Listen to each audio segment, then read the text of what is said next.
Hi, how are you all. तो पिछले lecture में हमने एडिशन की बात करी थी। अब मैं सब्ट्रैक्शन की बात करूंगा, अगर दो वेक्टर को सब्ट्रैक्ट किया जाए। अब ये बड़ा ही एक तरह से थोड़ी सीधी सादी सी बात है। एडिशन सीख लिया तो सब्ट्रैक्शन अब सीखने की ज़रूरत है नहीं, क्योंकि वही है, एडिशन ही है अल्टीमेटली। अब आप समझोगे इस बात को कि ऐसे भारी भरकम शब्दों को कह देने से चीज़ें नहीं बदलती। जैसे अलग से बोल दिया मैंने कि सब्ट्रैक्शन ऑफ टू वेक्टर, तो आपको भी लगेगा कुछ अलग ही चीज़ पढ़नी पड़ेगी, लेकिन नहीं, सेम ही चीज़ पढ़नी पड़ेगी। तो इसको हम कैसे रिप्रेजेंट करते हैं कि ए वेक्टर भैया घटाना है माइनस बी वेक्टर।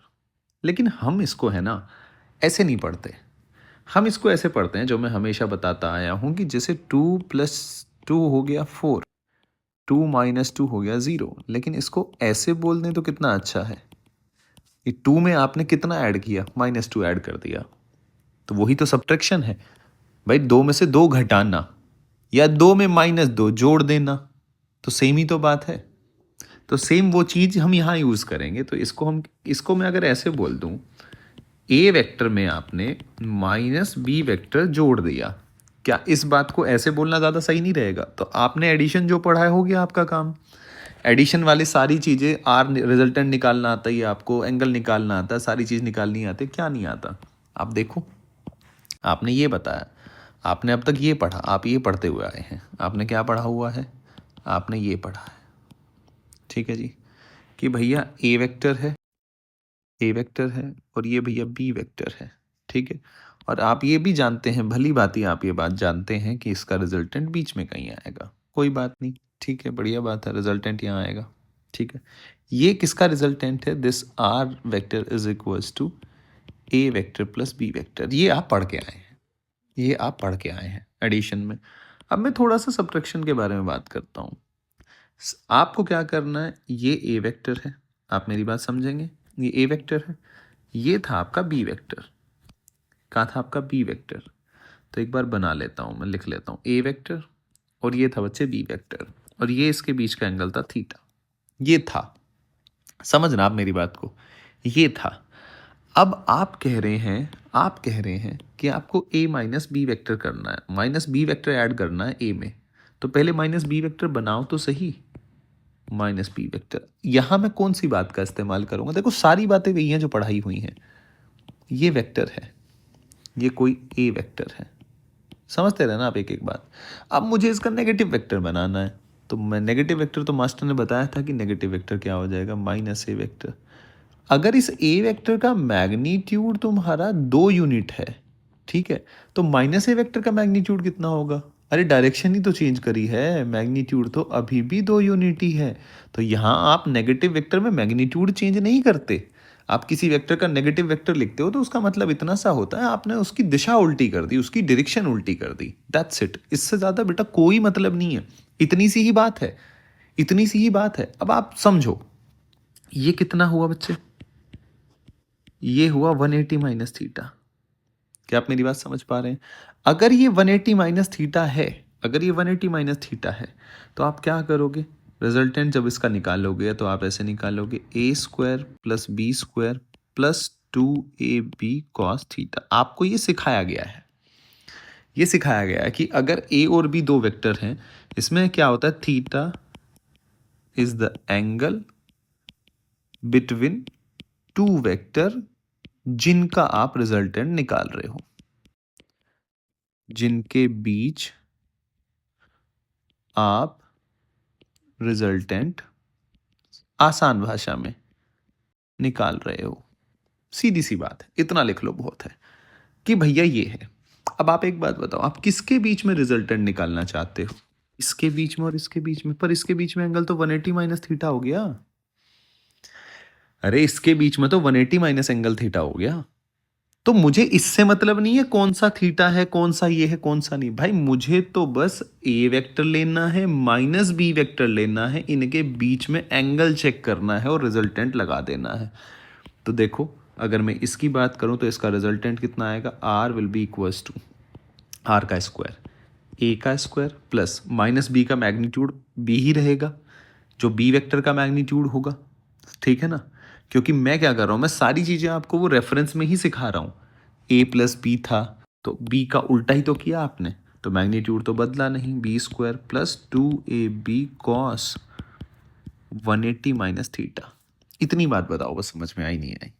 तो अब ये क्या हो जाता है, अब देखना आप, मज़ेदार बात बताऊंगा आपको। A square plus B square plus 2ab cos minus ये कोस 180 माइनस थीटा, ये बन जाता है कॉस थीटा। तो ये हो जाता है are square will be equals to A square plus B square plus 2ab, और ये हो गया तुम्हारा माइनस का, क्योंकि माइनस है तो माइनस ये आ गया।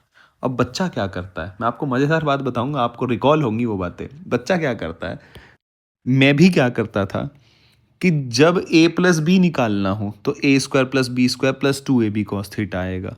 जब जब सब्ट्रैक्शन करना हो तो a square plus B square minus 2ab cos theta आएगा। ठीक है, क्या आएगा, -2ab कॉस थीटा, जो कि बिल्कुल गलत बात है। अगर मैं ये एंगल थीटा दे दूं तो अब तो यही फॉर्मूला लगेगा। आप लॉजिक समझ रहे हो?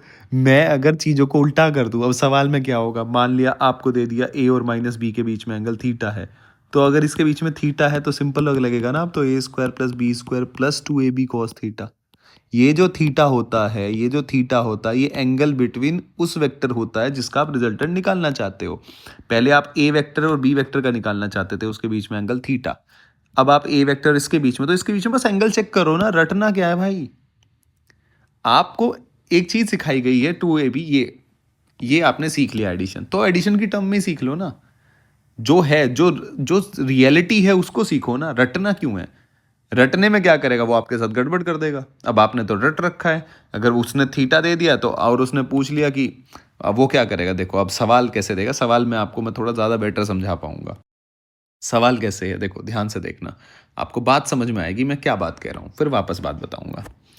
देखो सवाल देखो, अब मान लिया जी, एग्जाम्पल, पहला एग्जाम्पल ले रहा हूँ मैं। आपको दिया ए वेक्टर, इसका मैग्नीट्यूड दिया 4 न्यूटन, बी वेक्टर का मैग्नीट्यूड दिया आपको 4 न्यूटन। ठीक है, आपको फाइंड करना है a vector minus b vector, इसका मैग ये निकालना है आपको। ठीक है, और मज़ेदार बात क्या दे रखी है, मज़ेदार बात क्या दे रखी है, मज़ेदार बात ये दे रखी है कि आपको ये दे रखा है कि angle between a vector and minus b vector, sorry, a vector and b vector is 120 degree. ठीक है जी, आपको क्या दे दिया, angle between A and b दे दिया आपको 120 डिग्री। आपसे पूछ लिया ए माइनस बी बताओ। अब हमने जो बात रट रखी है, हमने बात कैसी रट रखी है कि a square plus B square plus 2ab cos 120, सीधा। क्या आप मेरी बात समझ पा रहे हैं? और हमारा आंसर क्या निकल के आएगा, a square plus B square plus 2ab into -1/2, cut गया। ए बी तो इक्वल है, 4 4 न्यूटन है, तो इसको बी स्क्वायर लिख लो या ए स्क्वायर लिख लो, वो कट जाएगा, आंसर आएगा ए स्क्वायर। यानी कि दोनों का मैग्नीट्यूड बराबर है और 120 डिग्री एंगल है, जो चीज़ें याद कराई थी, तो मैग्नीट्यूड कितना आएगा, ए या बी के बराबर, ये है। और आपका आंसर आ जाएगा गलत, क्योंकि आपने रट लिया।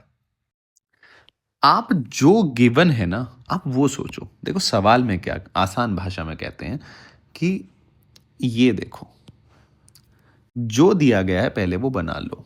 आपको कहा गया है कि ए वेक्टर है और ये बी वेक्टर है, दोनों का सेम मैग्नीट्यूड है, ए वेक्टर है बी वेक्टर है, सेम मैग्नीट्यूड है, ठीक है। इनके बीच का एंगल आपको गिवन है कितना जी, 120 डिग्री।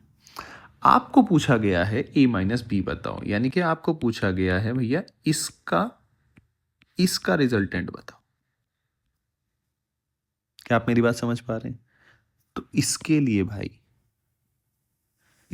भाई नेगेटिव वेक्टर, यानी कि अब आपसे ए और बी का रिजल्टेंट नहीं पूछा, ए और माइनस बी का पूछा, तो पहले माइनस बी वेक्टर बनाओ तो सही। अब आप देखो इसके बीच में एंगल कितना दिख रहा है, तो आपका सवाल तो गलत होगा ही ना भाई। अब सवाल क्या है, रिजल्टेंट इसके और इसके बीच का निकालना है, तो रिजल्टेंट तो कहीं यहाँ आएगा ना, ये पूछा गया है। आप क्या बता रहे हो, आप ये बता रहे हो, तो आंसर तो गलत आएगा ही ना। आपने तो ये निकाल दिया ना, ए और बी के बीच का, आपसे पूछा गया है इसके और इसके बीच का। तो इसलिए इन बातों का ध्यान, ए माइनस बी, तो पहले माइनस बी वेक्टर बनाओ, माइनस बी वेक्टर बनाओ, माइनस बी वेक्टर बनाओ, और उस माइनस बी और ए के बीच का, बस यही है, खत्म वेक्टर। आर वेक्टर अब कितना होगा, अब देखो, इसका मैग्नीट्यूड 4, इसका मैग्नीट्यूड 4, एंगल 60 डिग्री, आंसर कितना आ गया, सीधा आपको याद है, √3a, यही होता है ना, यानी कि √3 इंटू 4 √3, इतने न्यूटन, ये आपका आंसर आ गया। आई होप कि आप मेरी बात समझ पा रहे होंगे कि मैं क्या बात आपको सिखाना चाह रहा हूँ। अब थोड़ा सा चलते हैं, सवाल तो आगे करेंगे। अब फिजिक्स में कैसे इनका यूज़ करते हैं, फिजिक्स में कहाँ कहाँ ये काम आएगा, थोड़ा सा वो आपको आइडिया रहेगा, तो आपको मज़ा आएगा सीखने में कि अच्छी है। आपने पढ़ा होगा एक्सेलरेशन, हम आगे जाके पढ़ेंगे, मतलब delta we by delta T, average acceleration, change in velocity, ठीक है जी। फिर आगे, फिर मैं अगला चैप्टर पढ़ूंगा, वहाँ मैं मोमेंटम पढ़ूंगा, चेंज इन मोमेंटम, यानी कि P final minus P initial, ये भी बात मैं पढ़ूंगा। फिर मैं एवरेज वेलोसिटी की बात करूंगा, एवरेज वेलोसिटी, तो वो होगा तुम्हारा delta r, change in displacement या change in position, divide by t t, ऐसे। तो आपको ये डेल्टा वी और डेल्टा आर कैसे निकालोगे, डेल्टा वी का मतलब क्या होता है भैया, डेल्टा वी का मतलब होता है v final minus v initial, ये निकालना पड़ेगा। डेल्टा आर क्या होता है, r final minus r initial, ये निकालना पड़ेगा, मैं निकाल के भी दिखाऊंगा कुछ केसेस के लिए। तो ये निकालना पड़ेगा, अब ये निकाल के तभी तो आगे सॉल्व कर पाओगे, तो इसलिए चेंज इन वेक्टर निकालना तो बहुत ज़रूरी है, ठीक है। चेंज इन सब्ट्रैक्शन सीखना तो ज़रूरी है, क्योंकि यहाँ क्या हो रहा है, अगर आप देखो तो ये क्या है, v final plus minus v initial vector, क्या यही हो रहा है, सब्ट्रैक्शन ही तो हो रहा है। ये क्या है, चेंज निकाल रहे हो तो सब्ट्रैक्शन ही तो है, डेल्टा का मतलब होता है फाइनल माइनस इनिशियल, ये फाइनल माइनस, तो यहाँ चेंज ही तो निकालना पड़ेगा आपको, तो ये सारी बातें सीखनी तो पड़ेंगी, तो इसलिए हम ये सारी बातें पढ़ रहे हैं। तो एक तो ये बात क्लियर हुई क्यों पढ़ रहे हैं। अब जैसे जैसे एक सवाल लिखते हैं कि मान लो जी, इनिशियल ये हो गया वी आई, और ये हो गया वी इनिशियल वेक्टर, ये हो गया बच्चे वी फाइनल वेक्टर। आपको गिवन है initial and final velocities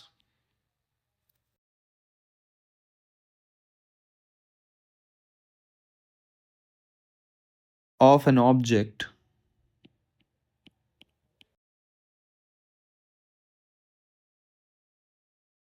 Shawn in figure, ठीक है जी। Which arrow represent change in velocity, which arrow represent change in velocity, यानी कि आपको एरो में ऐसे बना दे रहा हूं, एक एरो ऐसे बनाया, एक एरो ऐसे बनाया, एक एरो ऐसे बनाया, और एक एरो मैंने ऐसे बना दिया, ठीक है। इसके नाम दे देता हूँ, आंसर आप ढूंढो, एक बार पोज करो, आंसर ढूंढने की कोशिश करो। सी हो गया, ये ए वेक्टर हो गया, ठीक है जी। अब देखो, चेंज इन वेलोसिटी बताना है, चेंज इन वेलोसिटी क्या होता है, delta v is equal to v final minus, यानी कि प्लस माइनस वी इनिशियल, ये होता है। दो वेक्टरों को ऐड करना है, तो सब्ट्रैक्ट, तो वी फाइनल बना लो। वी फाइनल कैसे है जी, वी फाइनल ऐसे है, वी इनिशियल, इसको भी जोड़ लो, साथ में जोड़ लो, जैसे है वैसे ही जोड़ लो, कोई दिक्कत नहीं है।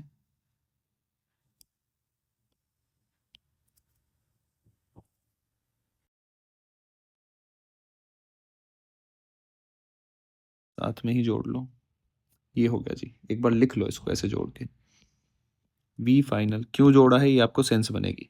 अब माइनस वी इनिशियल वेक्टर बनाना है, माइनस वी इनिशियल कौन सा होता है, यही होगा माइनस वी इनिशियल, ये होगा नहीं होगा, ये आ गया माइनस बी इनिशियल वेक्टर। ठीक है, अब दो वेक्टर का रिजल्टेंट, भाई ये दोनों अलग अलग वेक्टर ही तो हैं, नेगेटिव साइन बस उसकी डायरेक्शन उल्टी ये शो करता है, लेकिन बने के अलग वेक्टर गया, ये अब ये वेक्टर बना नेगेटिव। मैं पहले ही बताया था, नेगेटिव से कंफ्यूज नहीं होना आपको। नेगेटिव का मैंने हर एक बात का मतलब आपको बताने की कोशिश करी है। तो नेगेटिव कोई अलग से चीज नहीं है, ठीक है। तो ये बस ये शो कर रहा है कि ये जो v वेक्टर है इसके ऑपोजिट वेक्टर है, ठीक है, जो इसी का ही है, इसी को नेगेटिव वेक्टर जो मैं पढ़ा के भी आया था वहां से स्टार्टिंग में।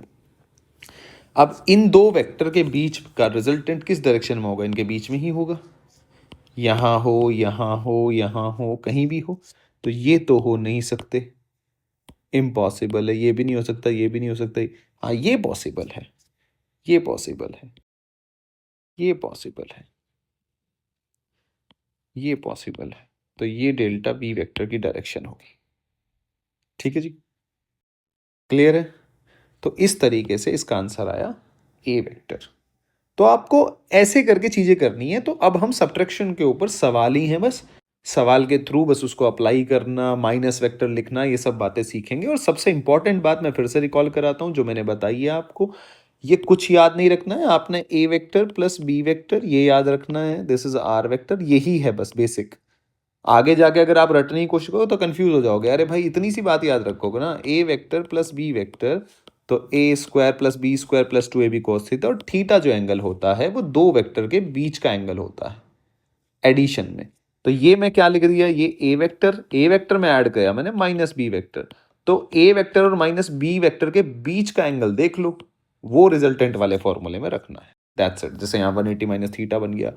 अगले वाला सवाल मैंने कराया था, यहाँ तुम्हें 120 डिग्री दे रखा है ए और बी के बीच में, पर मुझे तो ए प्लस माइनस बी वेक्टर, तो ए वेक्टर और माइनस बी वेक्टर के बीच का एंगल चाहिए ना मुझे, तो वो 60 डिग्री था। तो आंसर ऐसे, तो ऐसे निकाले जाते हैं। तो आगे चलते हैं थोड़ा। ये जो सवाल है इसका महत्व बहुत ज़्यादा है क्योंकि ये काइनेमेटिक्स में आएगा। है क्या, एक बार मैं आपको बताता हूँ। ये कह रहा है एक पार्टिकल है, ये particle moves in a circular path, circular path में पार्टिकल मूव कर रहा है, करा लो जी। ठीक है जी, करा लिया। फिर कह रहा है आपसे ऑफ रेडियस आर, चलो ये भी बात ठीक है। Find the magnitude of its change in velocity, change in velocity during an interval in which it covers theta displacement, यानी कि वो थीटा एंगल रिवॉल्व कर गया। कुल मिला के कहानी ये है। मतलब मैं ऐसा मान लेता हूं कि मान लिया वो इनिशियली यहां था, ऐसे v वेलोसिटी से मूव कर रहा है, वेलोसिटी मतलब constant velocity, sorry constant speed से मूव कर रहा है, वेलोसिटी तो कांस्टेंट नहीं हुई, डायरेक्शन चेंज हो रही है, तो कांस्टेंट स्पीड से मूव कर रहा है।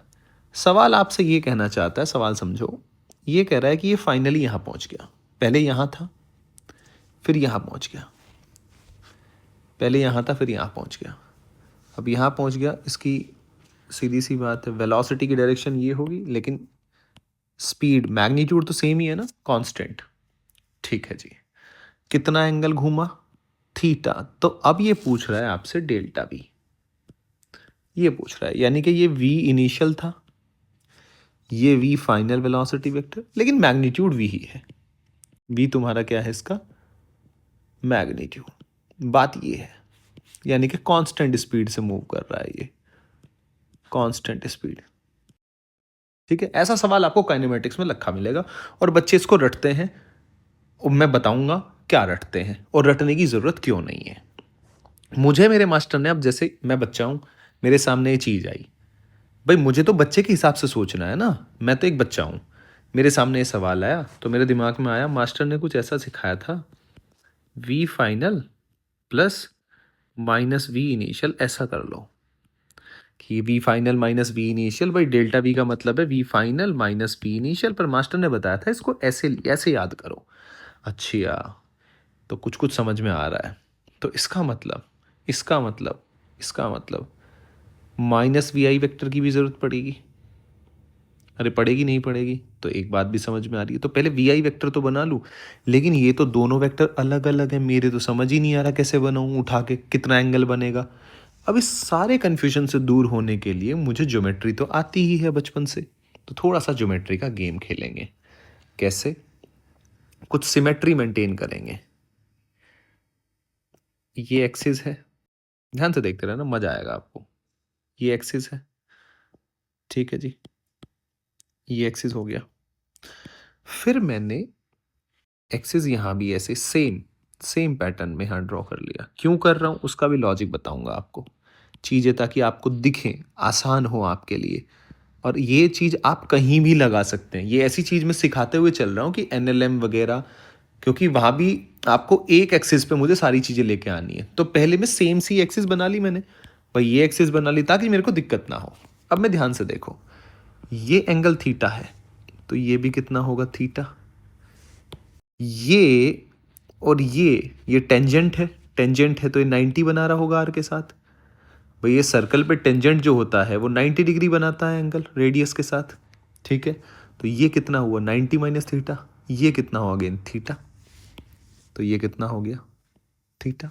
कैसे लिख दिया फिर से बताता हूँ, ये थीटा है, भाई ये थीटा तो ये थीटा, क्योंकि दो पैरेलल लाइंस बना ली। ये थीटा, ये कितना हुआ 90 माइनस थीटा, ये कितना बन रहा है 90, तो अगेन ये बन गया थीटा। तो यानी कि इस एक्सिस से ये कितना एंगल आया थीटा निकल के, ये इस एक्सिस के तो वहीं पे ही है। तो क्या मैं इस बात को देखना, क्या मैं इस बात को ऐसे बना सकता हूं, डरना तो है ही नहीं, अगर आप डरोगे तो कभी नहीं सीख पाओगे, डरना नहीं है। ऐसे बना लूं और V फाइनल वेक्टर ऐसे बना लूं, कोई दिक्कत है, ये बन गया। और ये इसके साथ थीटा एंगल बना रहा है, ये V इनिशियल बच्चे, ये V फाइनल बच्चे। अब देखो मजेदार बात, मुझे कौन सा वेक्टर चाहिए -VI, तो -VI तो यहां बनेगा नहीं बनेगा, ये बन गया -VI वेक्टर। अब किसका एडिशन करना है, इसका और इसका, तो इनके बीच में एंगल कितना बनेगा ये वाला, सारा काम हो गया, ये बन गया 180 माइनस थीटा। तो किया मैंने वही है कि थीटा एंगल, देखो सेम चीज, थीटा एंगल घुमाया मैंने सब कुछ, लेकिन फिर फाइनल मैंने किसका V फाइनल और -V इनिशियल नेगेटिव वेक्टर के बीच में एंगल चेक करना पड़ेगा ना, तभी तो रिजल्टेंट ले पाऊंगा। मैग्नीट्यूड इसका और इसका दोनों का सेम है, क्योंकि कांस्टेंट वेलोसिटी से, कांस्टेंट स्पीड से मूव कर रहा है। वेलोसिटी कांस्टेंट नहीं होती, क्योंकि देखो इसका मैग्नीट्यूड V है लेकिन डायरेक्शन चेंज हो रही है ना हर जगह सर्कुलर मोशन में। ये भी सवाल एक बार आया था, वो सर्कुलर में ही पढ़ाऊंगा, टेंशन नहीं लेनी, थोड़ा काइनेमेटिक्स में उसकी झलक दे दूंगा आपको बस। देखो जी, डेल्टा V देखो, डेल्टा V का जब आप मैग्नीट्यूड निकालोगे तो ये क्या आएगा जी, V² plus V² plus 2VV, और कॉस कितना आ गया जी आपका 180 माइनस थीटा। देख लो भाई 180 माइनस थीटा एंगल बन रहा है, यानी कि अगर ये थीटा एंगल घूमेगा तो V final minus V initial के बीच में जो एंगल बनेगा वो ये बनेगा। ये मैंने यहाँ से देखो, ये चतुराई है कि मैंने चतुराई से ये एक्सिस बना ली और मैंने देख लिया कि अच्छी आ यहाँ, तो पैरेलल शिफ्ट ही तो करने हैं, पैरेलल शिफ्टिंग। भाई इसको उठा के मैं यहाँ रख दूं थीटा एंगल पे, इसको उठा के मैं यहाँ रख दूं, कोई दिक्कत थोड़ी ना है भाई, कैलकुलेशन करनी है ना तो मैं मेरे हिसाब से करूंगा ना। बस ये बातें, छोटी छोटी बातें सीखनी है। फिजिक्स बहुत आसान है, बहुत, मुझे ऐसा लगता है कि इस दुनिया का सबसे आसान सब्जेक्ट यही है। 2V² minus 2V² cos theta, क्योंकि कोस 180 माइनस थीटा क्या होता है minus cos theta, 2V² common ले लो, 1 माइनस डेल्टा V का स्क्वायर, 1 माइनस ये कितना हो गया जी आपका कॉस थीटा। अब आपको एक फॉर्मूला याद होगा हाफ एंगल वाला, कॉस थीटा को लिख सकता हूं मैं 1 minus 2 sine square theta by 2। Cos 2 theta का होता है, वहाँ एंगल आधा हो जाता है, तो उसको ऐसा भी लिखा जाता है, ऐसा लिखा जाता है। तो बच्चे ये हो जाएगा 2V²। अब मैं ये ऐसा क्यों लिखता हूँ, कभी 1 ले लेता हूँ कभी कोस लेता हूँ, देखो ये 1 को काटना होता है मुझे। अगर मैं ले लूँगा 2 cos square theta by 2 minus 1, ये वाला, तो ये वाला माइनस माइनस प्लस हो जाएगा, कोई मीनिंग नहीं बनता, सही है, लेकिन मुझे छोटा करना है। तो 1 माइनस 1 माइनस माइनस प्लस हो जाएगा 2 साइन स्क्वायर थीटा बाई 2। देखो अब ये 1 से 1 कट गया, बस इस 1 को काटने के लिए सारा काम किया है, तो ये आ गया 4V² sine square theta by 2। ये हो गया तुम्हारा डेल्टा V का स्क्वायर, यानी कि डेल्टा V की जो वैल्यू आई वो आई निकल के 2V साइन थीटा बाई 2। इसको लोग रटते हैं, इसको लोग कैसे रटते हैं क्लासों में, कि कुछ बच्चे ऐसे कि अगर वो थीटा एंगल घूमता है तो सीधा याद कर लो 2V sine theta by 2। But मैं आपको ये कहूँगा कि इसको 4 बार निकाल के देख लो। 4 बार निकाल के देखने से क्या होगा, एक तो सब्ट्रैक्शन पक्का होगा, ये डेल्टा वी निकालना आएगा, ये करना आएगा, थोड़ी कैलकुलेशन करनी आएगी और ये रिजल्ट नो डाउट मेरे भी याद है, तो मैं भी सीधा पेपर में फॉर्मूला ही सॉल्व करता हूँ। जैसे मेरे को ये कह दिया कि ये कांस्टेंट वेलोसिटी से मूव करता है और ये 40 डिग्री घूमता है, तो डेल्टा वी बताओ। तो course 2v sine theta by 2 यानी कि 40/2 मैं भी ऐसे ही करता हूँ। मैं सीधा 2v साइन 20 आंसर लगाने वाला हूँ। मैं भी ऐसे ही, अगर ये 60 डिग्री हुआ तो ये 30 डिग्री आ जाएगा। मैं भी ऐसे ही करने वाला हूँ, साइन थीटा बाई 2 सीधा। लेकिन मेरे याद है क्योंकि मैंने वो बार बार प्रैक्टिस कर ली है। ये करने से आपको ये बनाना आएगा कि एक उस पर कैसे बनाते हैं। तो ये सारी बातें बेटा देखो, आप जब शुरू कर रहे हैं ना कोई चीज़ पढ़ना, तो उसे बिल्कुल वैसे ही पढ़ो, बड़ा बड़ा। कट मारने की ज़रूरत नहीं है, शॉर्टकट लेने की ज़रूरत नहीं है। आप जब इसको पूरी अच्छे तरीके से आराम आराम से सीखोगे ना, सीखोगे तो और बेहतर समझ में आएगा। फिर अपने आप छोटा कर दोगे। पहले एक एक बात पता तो चलनी चाहिए ना कि ये क्यों बनाया यहाँ से। ये पैरेलल शिफ्टिंग देखो, यहाँ आप ऐसे करोगे तो आपको पैरेलल शिफ्टिंग समझ में आएगा, तो पीछे के टॉपिक्स तुरंत के साथ साथ क्लियर होते रहेंगे। इसको सीधा रट लोगे तो ना तो पीछे का, अब ये अगर आप करोगे तो आपको एक तो ये समझ में आएगा कि सब्ट्रैक्शन का मतलब क्या होता है, फिर रिजल्टेंट का कि ये कौन सा एंगल होता है, इसके और इस वेक्टर के बीच का एंगल होता है ये कोस थीटा, ये समझ में बात आई। पैरेलल शिफ्टिंग समझ में आई। फिर ऐसे अगर ऐसा सिनेरियो हो, एक वेक्टर यहाँ हो एक वेक्टर यहाँ हो, तो पैरेलल शिफ्टिंग कैसे करते हैं, वहीं आप एक्सिस बना बना लो, तो उस एक्सिस पे वो कितने एंगल पे है, फिर शिफ्ट करना आसान हो जाता है एक एक्सिस पे। तो कई बातें समझ में आती हैं। ठीक है जी। अब यहीं हम चेंज इन पोजीशन वेक्टर निकालना पड़ जाए। मान लो यहां से यहां गया तो डेल्टा आर कितना चेंज हुआ, भाई पहले ये पोजीशन वेक्टर था, फिर ये, अगर ये ओरिजिन है, पहले ये पोजीशन वेक्टर था आर इनिशियल, फिर वो आर फाइनल पे चला गया, तो अब चेंज इन पोजीशन वेक्टर पूछ लिया, वो कितना होगा, तो अब उसको निकालना सीखेंगे, उसमें भी सेम चीज लगाएंगे। ठीक है, तो वो देखते हैं। अब ये बच्चे अपन के पास ये आ गया। ठीक है जी, ये आ गया। अब हो क्या रहा है कि जैसे इसको सवाल में कैसे फॉर्म किया जाएगा तो वो भी बताता हूँ, फिर क्यों निकाल रहे हैं वो भी आपके समझ में आ जाएगा। ये कुछ इस तरीके से यहाँ है, इनिशियल इसका पोजीशन वेक्टर हो गया, ये ओरिजिन है तुम्हारा, ये इनिशियल इसका पोजीशन वेक्टर है और फाइनल इसका पोजीशन वेक्टर बन गया, मान लो ये थीटा एंगल रोटेट कर गया। तो चेंज इन वेलोसिटी वगैरह तो आपने निकाल ही लिया, वो तो मैंने ऊपर निकालना सिखा दिया है। अब ये मान लो ए पॉइंट पे था, ये पहुंच गया बच्चे बी पॉइंट पे। ठीक है, ये आर रेडियस है, वो फिक्स है। सर्कल की रेडियस क्या है, आर क्या है तुम्हारा, रेडियस ऑफ सर्कल।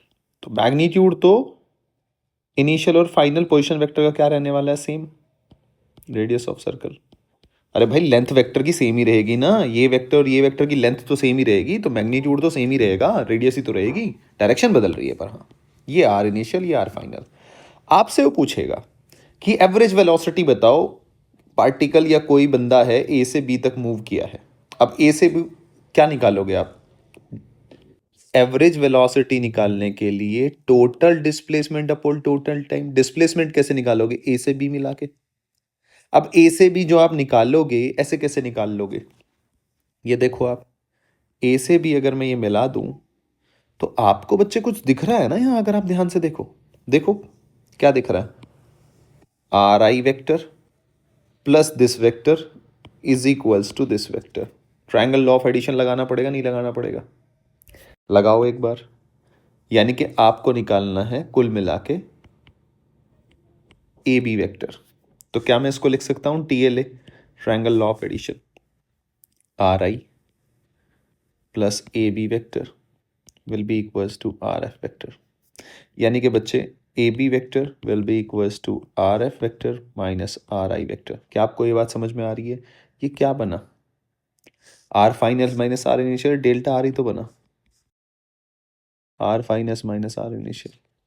तो आप सेम ही तो चीज कर रहे हो, लेकिन आपको पता होना चाहिए आप क्या कर रहे हो, ये आपको कहाँ निकालना पड़ेगा। इसीलिए हम एवरेज वेलोसिटी का क्या लिखते हैं, delta R by delta T. Change in position vector, change in position vector क्या बनता है, डिस्प्लेसमेंट ही तो बनता है। समझ में आ रहा है कुछ कुछ, धीरे धीरे थोड़ा थोड़ा अंडरस्टैंडिंग बन रही है क्या कर रहे हैं। ये सेम बात हम काइनेमेटिक्स में सेम सवाल रिपीट कर रहे होंगे कि एवरेज वेलोसिटी बताओ। तो एवरेज वेलोसिटी के लिए क्या करोगे आप, वी एवरेज के लिए लिखोगे आप delta r change in position vector by delta T. Ultimately आप बच्चे डिस्प्लेसमेंट ही निकाल रहे हैं। डिस्प्लेसमेंट क्या आया, r final minus r initial, same ही बात है। डिस्प्लेसमेंट बोल लो, चेंज इन पोजीशन वेक्टर बोल लो, सेम बात है भाई। तो ये निकालना आना चाहिए तभी तो कर पाओगे। चलो जी, कितना घूमा था, थीटा। तो चेंज इन वेलोसिटी, तो अब आपको चेंज इन वेलोसिटी भी समझ में आना चाहिए। इससे क्या आएगा, average acceleration delta we by delta T. ये क्यों जरूरत पड़ेगी डेल्टा वी निकालने की, क्योंकि आपको एवरेज एक्सेलरेशन निकालना पड़ेगा, उसके लिए तो डेल्टा वी आना ही आना चाहिए। चलो जी, आगे देखते हैं। अब इस पे आ जाते हैं, थोड़ा इसको फोकस करते हैं इसके ऊपर। अब ध्यान से देखो, मास्टर ने ये तो ठीक है, तो मेरे दिमाग में क्या आना चाहिए, डेल्टा आर निकालना है। अच्छे अच्छे अच्छे, डेल्टा आर निकालना है, यानी कि मेरे दिमाग में एक बात आई कि मुझे r final plus minus r initial ऐसे लिख सकता हूँ मैं। डेल्टा आर को नहीं लिख सकता हूँ, मास्टर ने सिखाया था। मास्टर ने सिखाया था कि भैया ये जो है ना डेल्टा आर, आर एफ होता तो ऐसे है आर इनिशियल, लेकिन इसको ऐसे पढ़ते हैं r final plus minus r initial. कि आर फाइनल इस वेक्टर में, ये एक वेक्टर है, इसमें आप ये वेक्टर क्या कर रहे हो, ऐड कर रहे हो। ये एक्टर कौन, ये सॉरी एक्टर कह रहा हूँ ये वेक्टर कौन सा है, माइनस आर आई। तो माइनस आर आई क्या हो गया, ये आर आई है, तो बच्चे क्या माइनस आर आई ऐसे बनेगा नहीं बनेगा, आप बस मुझे ये बता दो। आई होप कि आपके समझ में आ रहा होगा। ये माइनस आर आई यानी कि नेगेटिव वेक्टर। भाई वेक्टर ही तो नेगेटिव हुआ है, मैग्नीट्यूड तो मैं फिर वही बात कहूंगा, इसको उठा के उल्टा कर देने से डायरेक्शन चेंज होगी। तो मैग्नीट्यूड, डायरेक्शन चेंज होगी तो वेक्टर चेंज हो गया, लेकिन मैग्नीट्यूड तो सेम ही रहा ना, अभी भी तो आ रही है भाई।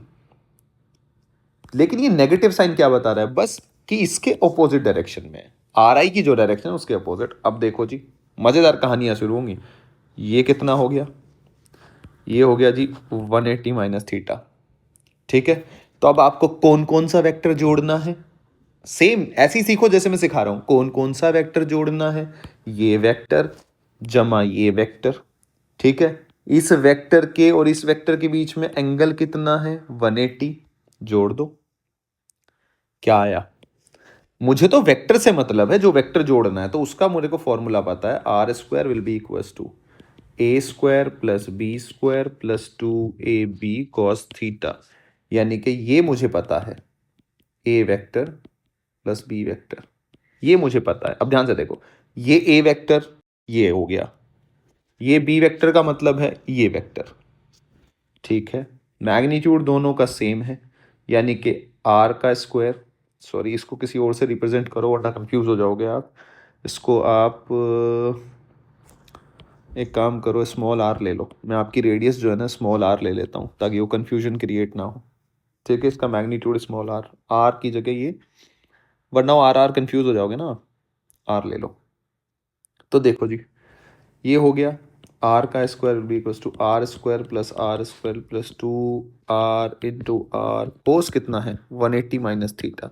तो रटने की जरूरत नहीं है कि जब नेगेटिव आ जाएगा तो माइनस कोस थीटा हो जाएगा, भाड़ में जाए भाई, मुझे कोई मतलब नहीं है, मुझे कोई मतलब नहीं है। मैं तो बस, मुझे इतना पता है कि ये वेक्टर को जब मैं ऐड करता हूं दो वेक्टरों को, तो आपको सब्ट्रैक्शन अलग से सीखने की जरूरत नहीं है। सब्ट्रैक्शन का मतलब है कि r final plus minus r initial, यानी कि आपको एक नेगेटिव वेक्टर बनाना है, उसका एडिशन करना है। नेगेटिव वेक्टर का मतलब हो गया, आपने जब नेगेटिव वेक्टर बनाया तो इसको एक अलग से वेक्टर ट्रीट करना है कि ये एक अलग वेक्टर है, दैट्स इट, जिसका मैग्नीट्यूड इसके बराबर है जितना इसका था। अब देखो, ये बार बार मैं बात बोल रहा हूं, बार बार आपको समझाने के लिए बोल रहा हूं, सिखा रहा हूं ऐसे ऐसे, इसको ऐसे ही सीखना है बेटा। R square will be equals to 2r square plus 2r square minus cos theta, यानी कि r square will be equals to 2r square 1 minus cos theta. अब अब अब यहां दिक्कत, मैं फिर से लिखता हूं, कोई बात नहीं, फिर से लिखता हूं। कॉस 2 थीटा का फॉर्मूला क्या होता है, cos square theta minus sine square theta, एक तो वो हो गया, एक हो गया 2 कोस स्क्वायर थीटा माइनस 1। एक हो गया 1 - 2 साइन स्क्वायर थीटा। कौन सा यूज़ करूँ, क्यों यूज़ करूँ? इस 1 को काटना है, तो इस 1 को काटने के लिए क्या मैं इसको यूज़ करूँ? अगर आप इसका यूज़ करोगे तो ये होगा 1 - 2 कोस स्क्वायर, यानी कि थीटा, ये जो एंगल है इसका आधा हो जाना, आधा हो गया ना, 2 कोस स्क्वायर थीटा बाई 2 -1, तो माइनस बाहर माइनस है तो क्या हो जाएगा, प्लस हो जाएगा। चलो इसको ऐसे लिख लूँ, तो माइनस जब खोलोगे तो प्लस हो जाएगा, तो ये कितना हो जाएगा, 2 + 2 कोस स्क्वायर थीटा बाई। छोटा नहीं हुआ, मुझे छोटा करना है, तो मैं क्या करूँगा, 1 को काटना पड़ेगा, तो इसलिए इसको लेना पड़ेगा।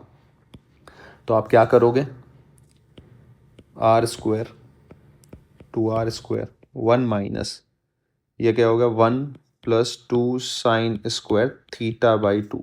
समझ में आया थीटा बाई 2 क्यों लिख दिया? क्योंकि ये हाफ एंगल वाला फॉर्मूला यूज़ कर रहा हूँ मैं। cos 2 थीटा होता है तो यहाँ थीटा आ जाता है, यहाँ थीटा होगा तो यहाँ थीटा बाई 2 हो जाएगा, यहाँ थीटा बाई 4 हो जाएगा, यहाँ थीटा बाई 8 हो जाएगा। आधा करना है बस इनमें, ये हाफ एंगल वाले फॉर्मूले। क्लियर है?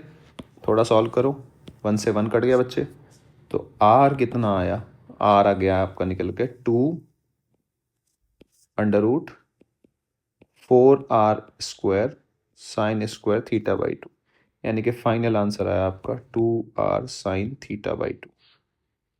आई होप कि आपके समझ में आया होगा क्या। तो देखो अब बच्चा क्या करता है, रट लेता है, रट लेता है। क्या आप मेरी बात समझ पा रहे हैं?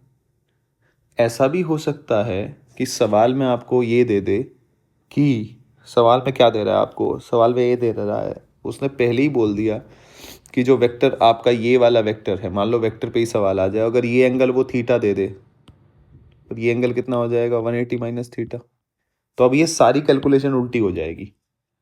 तो इसलिए हर एक बात कैसे आई है वो सीखना जरूरी है। तो आप ये ध्यान रखो, बात खत्म। आप जब ये याद रखोगे ना, तो आपको इसको निकालने में जोर नहीं लगेगा, दिमाग में रहेंगी चीज़ें, 4 बार निकालोगे याद हो जाएगा। आप 5-6 बार लिख के देख लो, चीज़ें सेट हो जाएंगी आपके दिमाग में।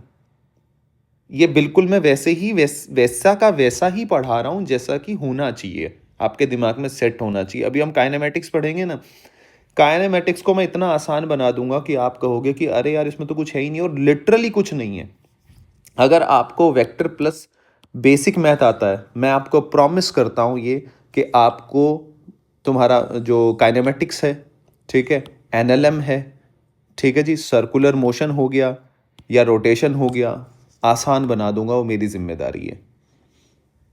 बस आपको बेसिक मैथ प्लस वेक्टर जितना मैंने सिखाया है, जो भी सारे वीडियोस हैं उसकी एक एक बात आती है, सिर्फ वही बातें यूज़ करूँगा सवाल सॉल्व करने के लिए जो बातें मैंने वीडियोस में, ये लेक्चर्स में बताई हुई हैं। उसके अलावा बाहर से कुछ नहीं। मैं ऐसा नहीं बोलूँगा किसी भी क्वेश्चन को, और अच्छे क्वेश्चन करूँगा।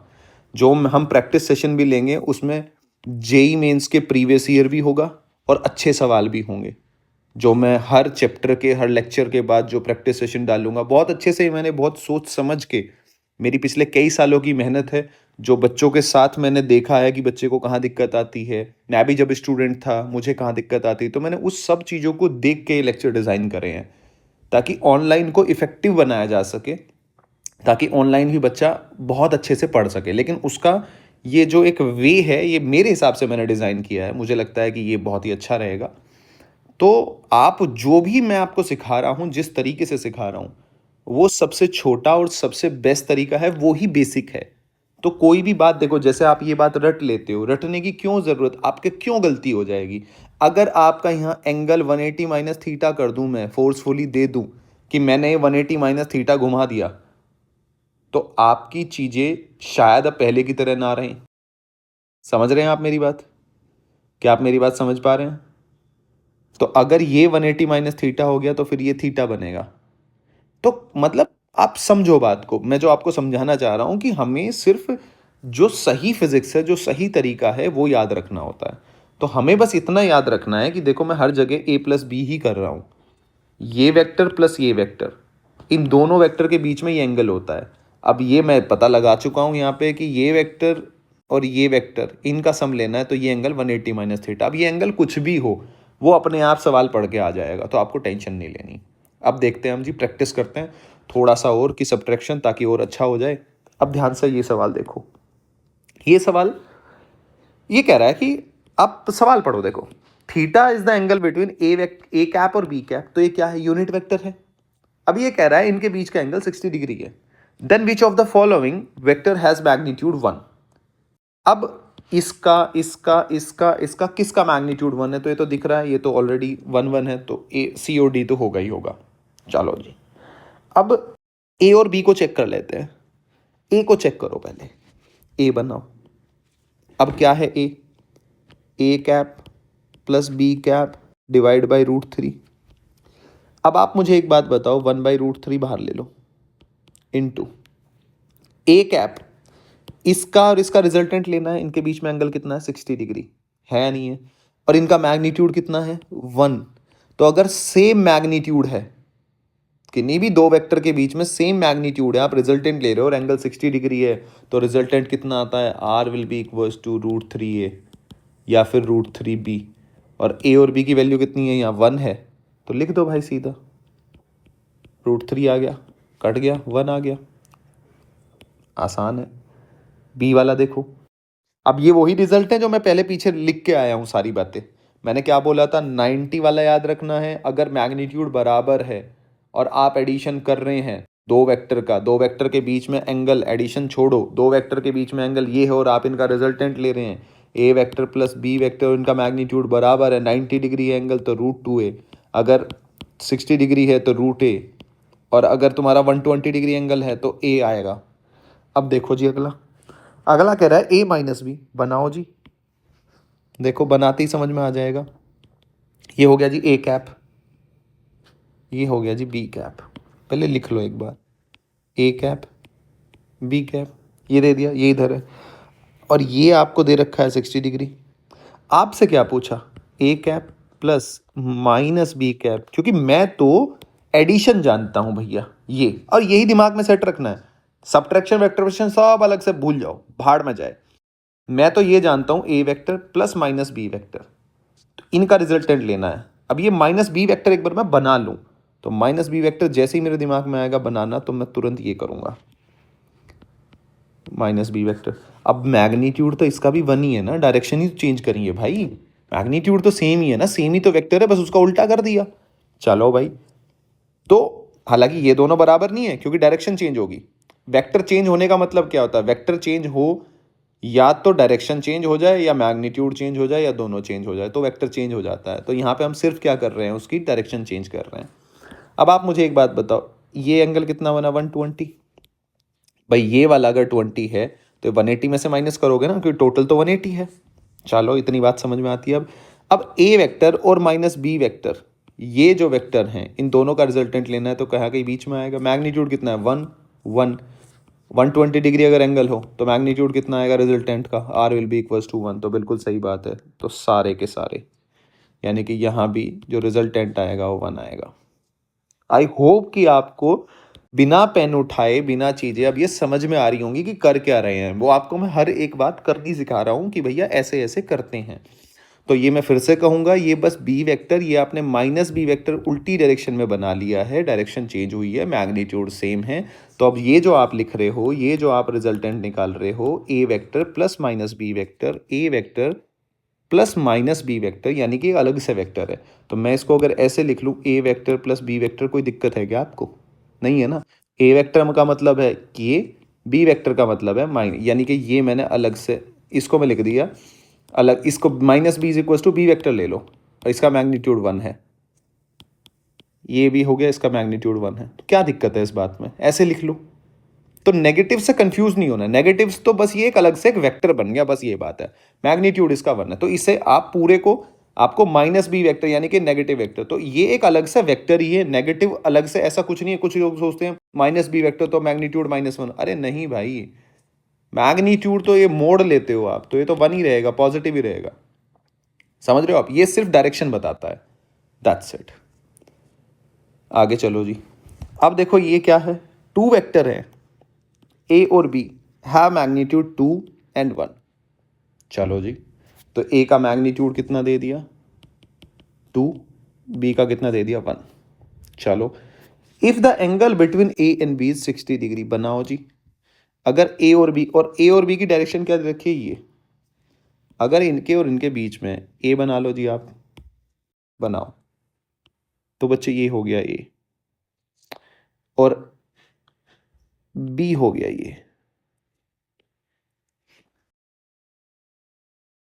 ए मैंने बड़ा बनाया है, बी मैंने छोटा बनाया है, क्योंकि मैग्नीट्यूड 2 है तो लेंथ ज़्यादा होगी, सीधी सी बात है, तो थोड़ा मैंने इसलिए बड़ा बना दिया। डबल ही बना दे, डबल डबल टाइप ही बना दो, मतलब ऐसे, ये इसलिए बनाया ये छोटा बड़ा, वो आपको पता ही है, ठीक है। लेंथ क्योंकि मैग्नीट्यूड को शो करती है, ये डायरेक्शन होगी। तो ये तुम्हारा कितना है, ये 60 डिग्री, ये गिवन है, बना लो जी इसको, ये है तुम्हारा 60 डिग्री। चलो अब ये आपसे अगली लाइन पढ़ो, which of the following vector may be equal to, direction बतानी है इसकी, तो आपको ये आपको गिवन है, ये बनाना है आपको। तो देखो, आपको ध्यान से देखना, आप a/2 अगर मैं a वेक्टर बाई 2 कर दूं, तो a वेक्टर बाई 2 यानी कि a वेक्टर को 2 से डिवाइड कर दूं, तो इसका अगर मैं मैग्नीट्यूड की बात करूं तो कितना आएगा, 2/2 इज इक्वल टू 1। तो यानी कि इसका मैग्नीट्यूड भी 1 हो गया, ये जो वेक्टर बना, और ये वेक्टर का तो 1 था ही। तो आपको नहीं लगता भाई डायरेक्शन तो a/2 की भी वही होगी, आप डिवाइड करो या मल्टीप्लाई करो, आप मैग्नीट्यूड में चेंज करते हैं, पहले पढ़ के आए हैं। तो क्या होगा, क्या होगा, ए वेक्टर का मतलब है ये ऐसे बनेगा, तो इसी डायरेक्शन में बच्चे, ऐसे। पर अब दोनों को लगभग मैं इक्वल बना रहा हूं, ऐसे बना दो जी, ये ए वेक्टर बाई 2 और ये बी वेक्टर, इसका मैग्नीट्यूड भी 1 है, इसका मैग्नीट्यूड भी 1 है। ये एंगल हो गया 60 डिग्री, क्योंकि एंगल तो चेंज नहीं होगा, ठीक है। सवाल देखना कितना खूबसूरत सवाल है और बढ़िया सवाल बनाया है। इसलिए मैंने जो जो सवाल मैं ले रहा हूँ ना, वो काफ़ी स्टैंडर्ड है और बहुत अच्छे सवाल हैं। ऐसा नहीं है कि हल्का फुल्का, क्योंकि ये सवाल, ये सारा जो मैं चीज़ डिज़ाइन कर रहा हूँ ना, जब भी मैं कभी बच्चों से पूछता था कि क्या दिक्कत है, तो वो हमेशा एक बात बोलते थे कि सर वीडियो लेक्चर देख तो लिए, नोट्स भी बना लिए, लेकिन जब मॉड्यूल सॉल्व कर रहे हैं तो सवाल नहीं बन रहे। तो मैंने उन हर सारी चीज़ों का ध्यान रखा है कि जहाँ से आपके, अगर आप ये देखते हैं तो आप अपने मॉड्यूल के सवाल किसी भी कोचिंग के, आप कहीं भी पढ़ रहे हो, बना पाएँ। मतलब ये भोकाली बनाने के लिए लेक्चर नहीं बनाए गए हैं, ये मैंने अपनी मेहनत डाली है इसके अंदर, ताकि आप लोग सीख पाएँ। जो लोग भी, जब तक भी ये वीडियोस आपके पास पहुंचेंगे, मुझे नहीं पता है, 2025 में मैं वीडियो बना रहा हूँ, नवंबर का मंथ चल रहा है, ये जब तक वीडियो आपके पास पहुंचे, मुझे नहीं पता है कब पहुंचेंगे आप लोगों के पास, या कौन बच्चा इसको किस ईयर में देख रहा होगा, लेकिन आप जब भी ये वीडियोस देख रहे हो, तो इनका जो मेन ऑब्जेक्टिव है वो ये है कि मैं बेसिक जो शिक्षा है, जो बेसिक फिज़िक्स है, वो सिखा पाऊँ। कोई भौकाली बनाना नहीं है, कुछ नहीं है, बस आप जो बातें हैं वो बातें सीख पाएँ। मैं कोई रिसर्चर नहीं हूँ, ठीक है, कि मैं कुछ तगड़ी रिसर्च कर रहा हूँ। जो किताबों में बातें लिखी हुई हैं, बस मैं वही आपको बता रहा हूँ, कैसे हैं बस वो बताने की मैं अपने मन से पूरा प्रयास कर रहा हूँ। तो अब देखो आप, ये क्या है बच्चे, अब देखो, जैसे ये चीज़ आए, अब आपने अब तक पढ़ते पढ़ते आपको एक बात पता चल गई कि मास्टर ने बताया था इसको तोड़ के ऐसे सीखना है। हमेशा हमेशा दिमाग में पहले यही बात आनी चाहिए, फिर आना चाहिए इसका मैग्नीट्यूड कितना है और एंगल कितना है। मैग्नीट्यूड a/2, अच्छा ए वेक्टर का मैग्नीट्यूड कितना है जी, 2 से डिवाइड कर दो, यानी कि a/2 का मैग्नीट्यूड आ गया 1। वेक्टर a/2 कर दिया, तो आपने डायरेक्शन चेंज नहीं होती है। जब आपने पढ़ा है कि ए वेक्टर में अगर आप स्केलर की मल्टीप्लाई या स्केलर से डिवाइड कर दे, तो या तो इसकी लेंथ बड़ी होगी या इसकी लेंथ छोटी होगी, लेकिन डायरेक्शन सेम रहेगी। ये बात हम पढ़ के आए हैं, तो ये बातें, पिछली बातें दिमाग में आनी चाहिए। जैसे जैसे धीरे धीरे आपकी ये बातें दिमाग में आनी शुरू हो जाएंगी, आपकी इंप्रूवमेंट शुरू हो जाएगी, आप लगातार इंप्रूव करेंगे। क्या सोचा जाता है, अपना टारगेट है, क्या सोचा जाता है, पेपर में बैठ के क्या दिमाग में आना चाहिए, आप सवाल सोल्व कर रहे हो तो दिमाग में क्या आना चाहिए। क्योंकि कई बार तो हमें ये पता होता है, ये लगता है, जैसे मैं भी जब मैं शुरू किया कंपटीशन पढ़ना 10वीं क्लास से बाद में, क्योंकि 10वीं तक तो ऐसा होता है, रटते हैं, आ जाते हैं और चीज़ें हो ज़्यादा हो। चीज़ें क्या है, 10वीं तक ऐसा होता है कि अच्छे 10 क्वेश्चन है, टेस्ट में भी वही आ गया, स्कूल में पढ़ते हैं, स्कूलिंग बहुत अलग चीज़ है।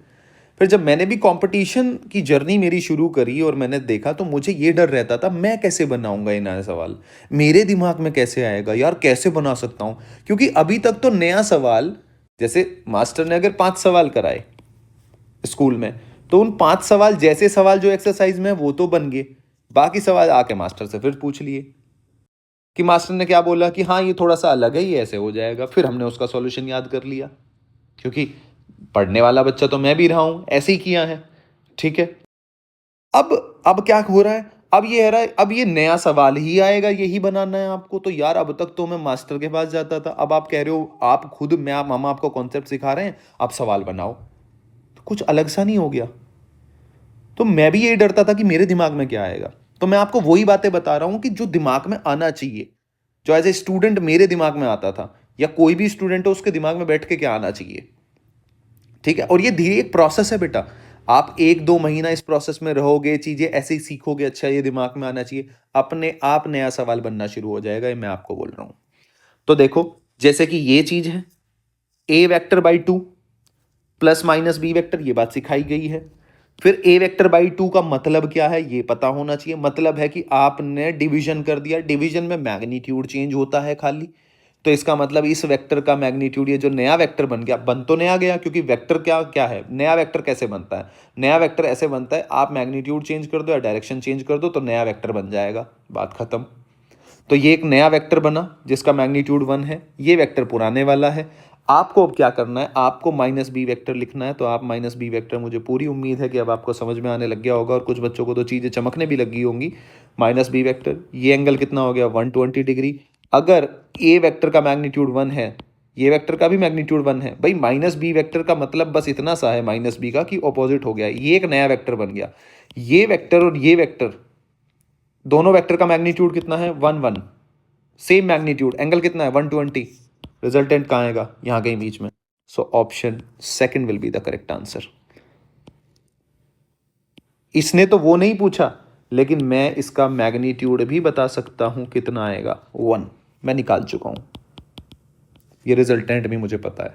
तो उसने तो डायरेक्शन ही पूछी, मैंने सारा सवाल ही सोल्व कर दिया। क्यों? क्योंकि मुझे आता है। अब आगे चलो जी, अगले वाला देखो।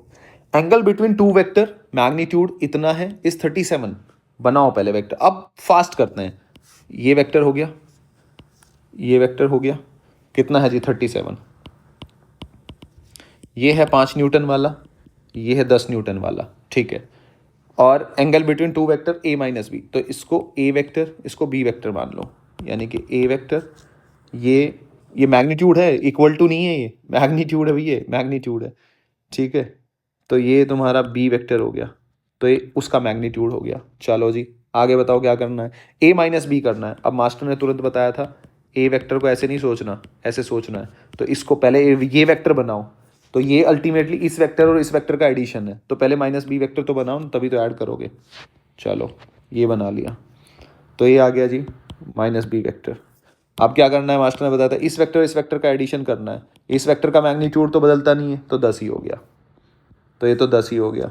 और ये कितना हुआ जी, ये आ गया 180 माइनस 37।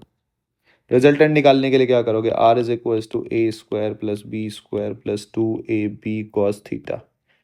ठीक है। इस वेक्टर और इस वेक्टर का रिजल्टेंट निकालना है ना, एंगल कितना है 180 माइनस थीटा। रखो। अब मैंने सीखा है ना, देखो तुरंत एकदम कुछ चीज़ रटने की जरूरत नहीं है। आर स्क्वायर, ए का स्क्वायर 25, बी का स्क्वायर 100 प्लस 2 × 5 × 10 कॉस 180 माइनस 37। ये मैंने सॉल्व क्यों नहीं किया, ये भी देखो दिमाग में लेकर आना है। इसको आप 143 लिख लोगे, क्यों लिखना भाई, 180 minus theta, A S T C, A S T C, 180 minus theta इधर लाई करेगा, और कॉस कॉस क्या होता है इधर, नेगेटिव होता है, और एंगल चेंज होता नहीं है, यानी कि आर स्क्वायर, ये कितना बना 125, ये कितना बना 2×5 = 10, 10 × 10 100 गुना माइनस cos 37। cos 37 की वैल्यू बताओ, 125 = 100 गुना cos 37 यानी कि -4/5, जो sin 53 की वैल्यू होती है वही cos 37 की वैल्यू होती है। 5 दूनी 10, 20×100, 20 × 80, यानी कि ये आ गया 125 माइनस कितना हो गया 80, यहाँ से कितना है तुम्हारा निकल के जी 20 और 25 45 आर स्क्वायर। सो आर की वैल्यू कितनी आ गई √45 आंसर। ठीक है जी। तो हर बात आपको मैंने पूरा जो अब सिखाया है सेम चीज अप्लाई कर रहा हूं। अगले वाला सवाल देखो, सेम चीज अप्लाई करूंगा। अब देखो a vector b vector is equal to a plus b is equal to a. अब ध्यान से देखो क्या इनका जब मैं रिजल्टेंट लेता हूं ए और बी मैग्नीट्यूड, तो ये सब कुछ सेम है, यानी कि ए वेक्टर का मैग्नीट्यूड बराबर है बी वेक्टर के। अब सोचो क्या ऐसा कब होता है, ये बराबर है आर वेक्टर के, आर के रिजल्टेंट के बराबर है। ये क्या है अल्टीमेटली रिजल्टेंट है ना। अगर इन दोनों का मैग्नीट्यूड रिजल्टेंट के बराबर आ जाए तो ये तो एक ही कंडीशन में होता है, एक ही कंडीशन में होता है। याद आया आपको जब एंगल कितना हो 120 डिग्री। अब देखो, अब आपको ये पहचानना आना चाहिए। देखो कंडीशन सीधी दे दी, अब मैं इसको सॉल्व करने की जरूरत ही नहीं है, नहीं तो अल्टीमेटली मुझे क्या करना पड़ेगा, ए माइनस बी निकालना है तो पहले एंगल निकालूंगा, पहले ए और बी के बीच में एंगल निकालूंगा, तभी तो फिर बाद में a vector plus minus b vector के बीच में एंगल निकाल पाऊंगा। तो इतनी मेहनत करनी क्यों है भाई, सीधा सीधा करो ना, इक्वेशन क्यों लिखनी है अभी। आप ये देखो ना इसका मतलब क्या है, इसका मतलब ये है अब माइनस बी वेक्टर ही तो बनाना है, बना दो जी माइनस बी वेक्टर, बन गया माइनस बी वेक्टर, बन गया माइनस बी वेक्टर। अब मैं आपको ये सिखा रहा हूं कि अब सवाल देखो कैसे सॉल्व होते हैं 60 डिग्री। अब आपको पता है इसका मैग्नीट्यूड कितना है ए, इसका मैग्नीट्यूड कितना है ए, रिजल्टेंट इनके बीच का आर यहाँ आएगा, मैग्नीट्यूड सेम है तो रिजल्टेंट क्या आएगा √3a, क्योंकि एंगल कितना है 60 डिग्री, आंसर √3a। टिक करो आगे बढ़ो। अब ये सवाल जो इतना ऐसा सवाल आपको दिख रहा था जो आपको इक्वेशन लिखनी पड़ती, यहाँ पहले यहाँ एंगल निकालते, एंगल आता आपका 120 डिग्री, वो फिर एंगल अच्छा ए और बी के बीच में, ए वेक्टर और बी वेक्टर के बीच में 120 डिग्री एंगल है, फिर आप ये बनाते, ये बनाने के बाद फिर आप इसको लिखते ए प्लस माइनस, फिर आप माइनस बी वेक्टर बनाते, फिर ये 60 डिग्री बनाते, फिर सॉल्व करते। समझ रहे हो आप, लगे ही रहते। लेकिन आपने तुरंत यहाँ देखा अच्छा 60 डिग्री है। मान लो यहाँ लिखा होता इज इक्वल्स टू ये ए वेक्टर बी वेक्टर, और ये मैं अलग से लिख देता, ये ना लिख के, तो ये इज इक्वल्स टू ए लिख के और सवाल ये लिख देता मैं a vector plus b vector is equals to √3a। तो अब आपको पता होना चाहिए कि ए और बी के बीच में एंगल अच्छा बराबर हैं, ए और बी √3 आ रहा है तो इनके बीच में तो एंगल 60 डिग्री होगा। इसका मतलब ए माइनस बी के बीच में एंगल कितना बनेगा, ए और माइनस बी के बीच में 120 डिग्री। इसका मतलब आंसर अभी आएगा। उल्टा हो गया सवाल, तो ऐसे भी आ सकता है, कुछ भी हो सकता है। ये आपको ये ऐसे दे के ये दे दिया √2a, अब ए माइनस बी पूछ लिया, √2a का मतलब कितना होता है, ए और बी के बीच में एंगल कितना है 90 डिग्री, तो ए माइनस बी के बीच में भी एंगल सेम ही रहेगा। ये ए वेक्टर है, ये बी वेक्टर है, ए माइनस बी वेक्टर ये हो गया, तो ये भी कितना बना 90 डिग्री, तो यहाँ तो आंसर सेम रहने वाला है, तो √2a ही आंसर आएगा। तो अब ये सारी बातें आपको पता होनी चाहिए। आपको कह दिया कि ए वेक्टर इज इक्वल्स टू हो गया तुम्हारा 2a, ठीक है, बी वेक्टर हो गया आपका ए, तो 2, और आपको दे दिया कि ऐसे दे दिया a vector by 2 plus b vector, इसका जो मैग्नीट्यूड है जो रिजल्टेंट है वो कितना है तुम्हारा, लेट्स सपोज ए आ गया। तो अब बताओ आप ए वेक्टर और माइनस बी वेक्टर ये बताओ। देखो अब बच्चा क्या कहेगा, अरे यार ये क्या क्या लिख दिया। अरे आप कंडीशन देखो समझो, a बाई 2 वेक्टर इसका मैग्नीट्यूड कितना बनेगा 2a बाई 2, ए, बी का मैग्नीट्यूड कितना है a, तो मैग्नीट्यूड सेम है और सेम रिजल्टेंट आ रहा है, तो इसका मतलब एंगल कितना है इस वेक्टर के इस वेक्टर के बीच में, यानी कि a वेक्टर बाई 2 और b वेक्टर के बीच में एंगल कितना आया 120 डिग्री, यानी कि a और b के बीच में एंगल भी तो 120 डिग्री होगा, यानी कि a vector plus minus b vector के बीच में एंगल कितना होगा 60 डिग्री, 60 डिग्री। अरे समझ रहे हो, लेकिन a का मैग्नीट्यूड कितना है 2a, b का मैग्नीट्यूड कितना a, तो अब आपको रिजल्टेंट का फॉर्मूला लिखना पड़ेगा, क्योंकि √3a कब आता था, अगर ये भी a हो ये भी हो, तो अब सवाल घुमा दिया उसने। तो यहां तक तो आप एंगल निकाल लाओगे, तो 60 डिग्री। अब आपको कैसे सॉल्व करना पड़ेगा, a और माइनस के b के बीच में कितना आ गया तुम्हारा ये तो आ गया यहां से क्या आया तुम्हारा 120 डिग्री, a और माइनस b के बीच में कितना आया 60 डिग्री। तो अब आप यहाँ से सवाल सोल्व, तो सवाल कितने भी सवाल बन सकते हैं, लेकिन वो घुमाएगा ऐसे ही, इधर उधर ऐसे ही घुमाता रहेगा आपको। आगे देखो, अब जैसे ये सवाल दे दिया, अब ये पहले ये पढ़ो, इसको देखते ही आपके दिमाग में ये इसका मैग्नीट्यूड 1, इसका सेम मैग्नीट्यूड कितना आ रहा है, √3, यानी कि इनके बीच में एंगल कितना हो गया, 60 डिग्री। पहली बात पता चली। अब क्या कर रहा है ये, a-4b। अब आप मुझे एक बात बताओ, स्केलर की मल्टीप्लाई करने से क्या डायरेक्शन चेंज होती है? नहीं ना, बी वेक्टर तो बी वेक्टर ही रहेगा। तो अब देखो, पहले आप बनाओ, आपके तब समझ में आएगा। ये मान लो ए वेक्टर बना दिया, ये बी वेक्टर। मैं क्या कहना चाह रहा हूँ, यानी कि ये वाला ए कैप होगी डायरेक्शन, ये मान लो बी कैप, ये हो गया तुम्हारा 60 डिग्री। ये मुझे पता चल गया, मैंने ये कंडीशन देखी, मैंने तुरंत ये बात पता चल गई। अब आप एक बात बताओ, पहले माइनस बी वेक्टर बनाओ, ये हो गया माइनस बी वेक्टर। सुनते रहना आप मेरी बात, माइनस बी वेक्टर। अब मुझे क्या करना है, a cap plus -4b cap, यानी कि इस वेक्टर का और इस वेक्टर का रिजल्टेंट निकालना है। -4b कैप कहाँ बनेगा, -4b कैप भी तो इधर ही बनेगा। आपको नहीं लगता कि -4b कैप भी यहीं बनेगा? ये बन गया -4b कैप, ये लो -4b कैप। अरे 4 टाइम्स ही तो करना है, तो लेंथ ही तो बढ़ेगी, डायरेक्शन थोड़ी ना चेंज होगी, वो तो -b वाली डायरेक्शन में रहेगा। तो यानी कि ये एंगल तो 120 रहने वाला है। बस आप सीधा सॉल्व नहीं कर सकते। अब पहले मैं क्या कर रहा था, अगर ये भी 1 है और ये भी 1 है तो रिजल्टेंट कितना आता था, आर की वैल्यू 1। अब ये नहीं कर सकता, फॉर्मूला लगा जो मैं पहले बता रहा था, पिछले सवाल में तो सेम बात बताई थी मैंने। R will be equals to, ये क्या हो गया, 1 का स्क्वायर प्लस इसका मैग्नीट्यूड कितना है, 4 होगा, 4 इंटू 1 4, तो 4 का square 16 plus 2 into 4 into 1, cos कितना हो जाएगा 120, कॉस 120 यानी कि 180 माइनस 60, तो इसको आप 180 माइनस 60 लिख लो ना, 120 लिख ही क्यों रहे हो। आर का square will be equals to, ये कितना हो गया 17 plus 8 into minus cos 60। Cos 60 की वैल्यू क्या होती है, are square 17 plus 8 into minus के जो 30 की वैल्यू होती है 4, यानी कि R will be equals to √13। 17 में से 4 गए 13, ये आपका रिजल्टेंट आ गया। तो आपको जो मैंने सिखाया है सेम ही बात बता रहा हूँ मैं, छोटी छोटी छोटी छोटी छोटी छोटी। आपने ये सीख ली ना, आपकी चीज़ें बिल्ट हो जाएंगी बेटा। आगे सवाल देखो, ये 2 सवाल हैं बस, फिर अब आगे चलते हैं। थोड़ा सा कुछ 2 बातें बतानी है, फिर हम लेक्चर खत्म करेंगे, सब्ट्रैक्शन आपका पूरा हो जाएगा। फिर हम पॉलीगन लो पढ़ेंगे अगली क्लास से, और काफ़ी बातें सीखेंगे अगली क्लास में भी। अगली क्लास के बाद फिर हम रेजोल्यूशन वगैरह पढ़ेंगे, फिर हम प्रैक्टिस सेशन लेंगे पूरा अच्छे से, काफ़ी सवालों का, ताकि आपकी और बेहतर प्रैक्टिस हो जाए वेक्टर में। अब ये देखो, देखो अब पढ़ो, देखो यहाँ कितना है, यहाँ आपको पता चल रहा है इसका मैग्नीट्यूड 1। ये आप पहले इसको ऐसे लिखो, -b वेक्टर, ये दे रखा है आपको। आप इसको ऐसे मत पढ़ो, ऐसे पढ़ो। अब देखो आपको कि a वेक्टर और -b वेक्टर का रिजल्टेंट कितना है, √2, यानी कि a वेक्टर और -b वेक्टर के बीच में एंगल कितना बन रहा होगा, 90 डिग्री। यानी कि a वेक्टर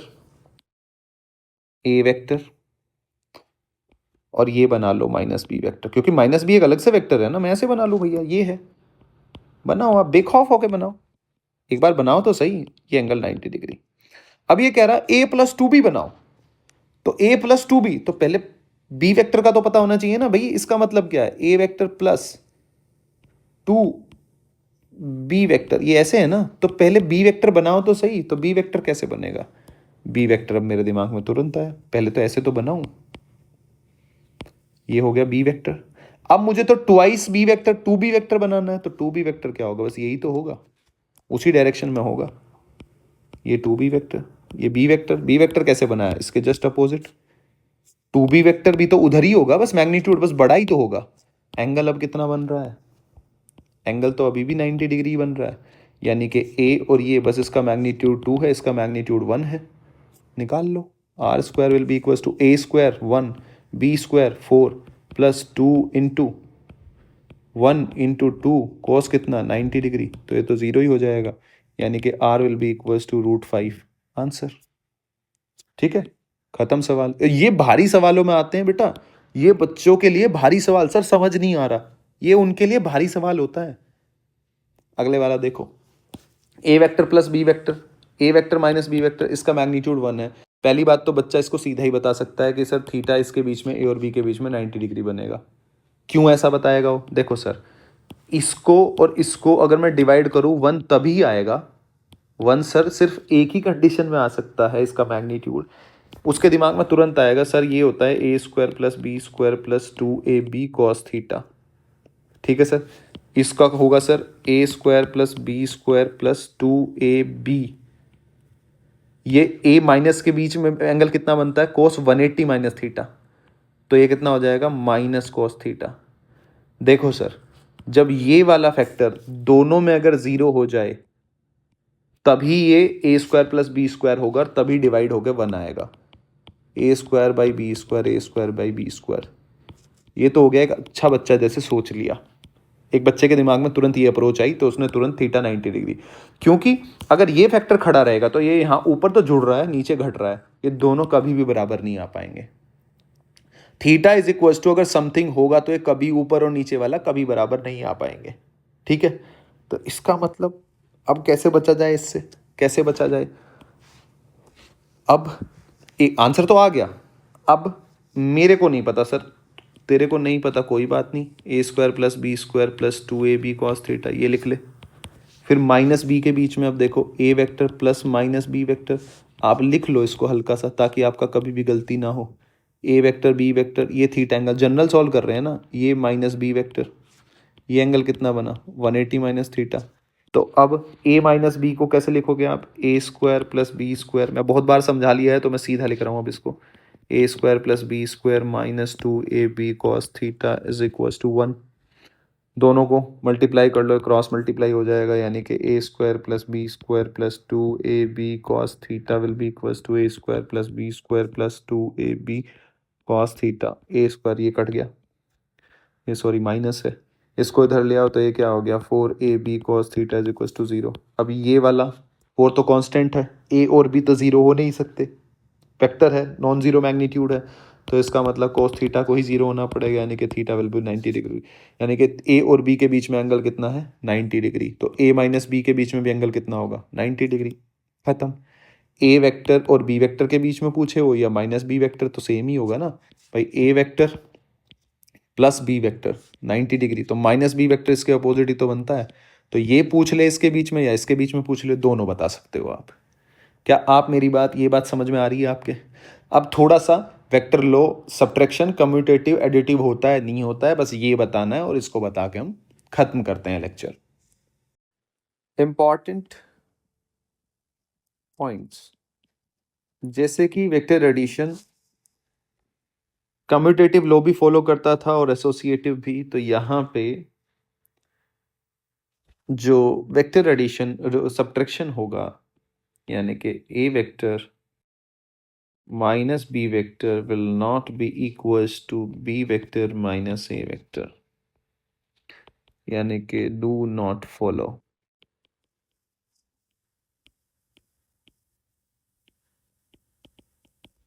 कॉम्यूटेटिव लॉ, ठीक है, पहली बात।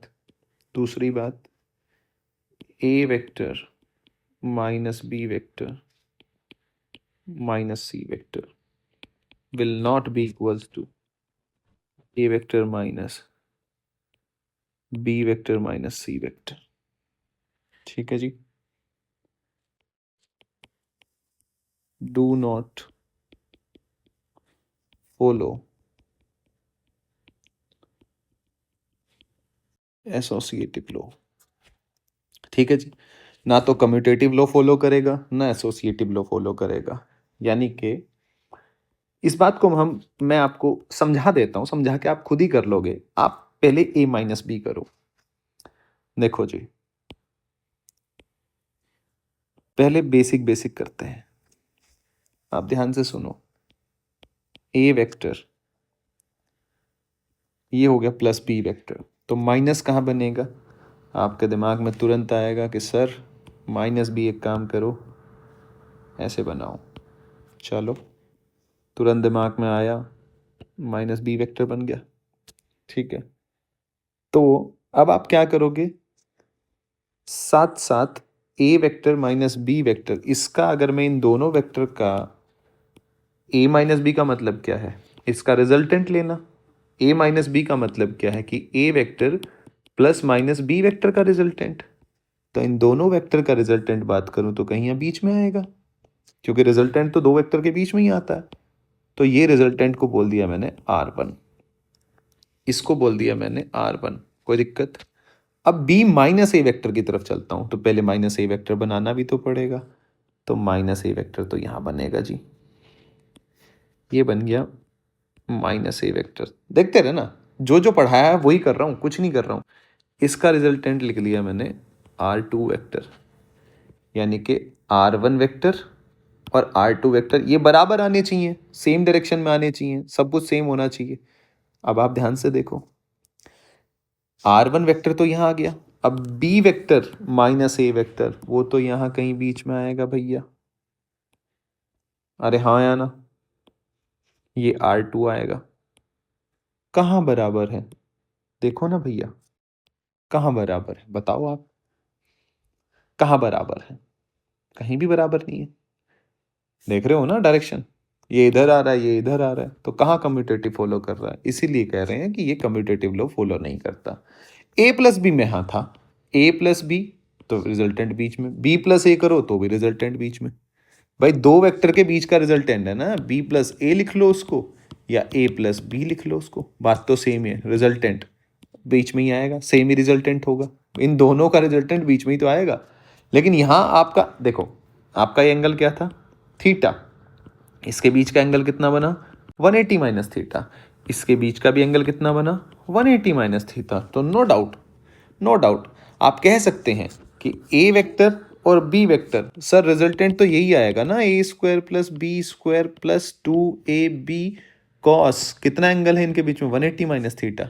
तो सर आंसर तो दोनों में सेम ही आएगा ना, a square plus B square minus 2ab cos theta. क्यों सर ये नहीं आएगा? बिल्कुल सही बात है, लेकिन वेक्टर में क्या है, डायरेक्शन भी तो होती है भाई, मैग्नीट्यूड ही तो सेम आया, लेकिन मैग्नीट्यूड तो सेम आ गया वो तो बात सही है, लेकिन डायरेक्शन तो यहाँ आई ना भैया, डायरेक्शन तो यहाँ आई ना, समझो ना आप मेरी बात को। ये भी 180 माइनस थीटा, ये भी 180 माइनस थीटा, तो रिजल्टेंट यहाँ आ गया, इसका यहाँ आ गया, मैग्नीट्यूड सेम है, no doubt R1 vector is equals to R2 vector, लेकिन भैया मैग्नीट्यूड से काम नहीं चलता ना। सिमिलरली आप जब इसको करके देखोगे तो ये भी एसोसिएटिव लॉ फॉलो नहीं करता, लेकिन वहां करता था, आप किन्हीं भी दो को जोड़ लो फिर तीसरे में जोड़ दो, लेकिन यहाँ अगर आपने इसको जोड़ा और फिर इसको, मतलब पहले इसको सॉल्व किया फिर इसको सॉल्व किया, पहले इन दोनों को सॉल्व किया फिर इसमें तीसरे वाले के साथ सब्ट्रैक्शन किया, ये बराबर नहीं आएगा। सेम चीज, सेम चीज।